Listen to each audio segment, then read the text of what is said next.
Be very cautious when fishing the backs of pockets. It's probably the most popular pattern in the springtime would be to run into the back of a pocket. Now, it makes all the sense in the world. There's all kinds of cover back there, typically from things that have washed in. It's protected from the wind. It's a really good spawning habitat. Those fish can move in quickly, do whatever they need to do. If it's to feed up, spawn, whatever, and get out of there.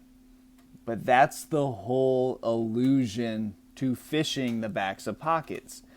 Those fish aren't going to be back there all day. I'll tell you a story of 3 years ago. I was fishing on Lake Martin. I was having a tough practice, and that's a lake that has a lot of fish in it.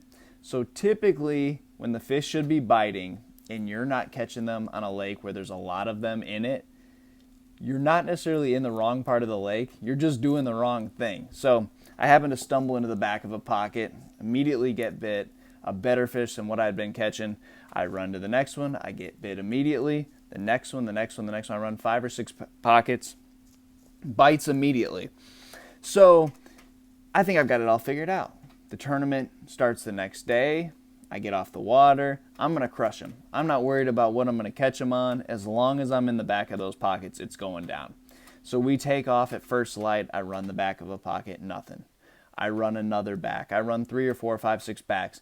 Nothing in any of the backs of pockets.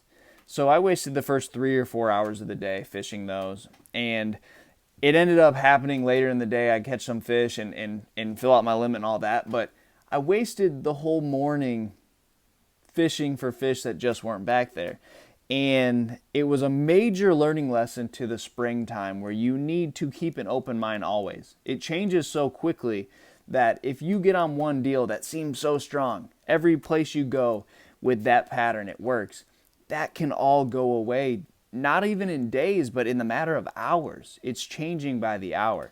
So guys, keep an open mind when you're fishing in the spring. Never, ever get too dialed in on one pattern. And be careful with the backs of the pockets. That's a big commitment to get back there. When you're back there, it's shallow, there's stumps. You got to go in slow, you got to come out slow. There's no fishing further back in there.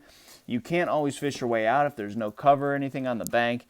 It's a big commitment, and it's an illusion a lot of the times. Don't fall into that trap in the spring. Good luck out there, guys, and I'll see you on the water.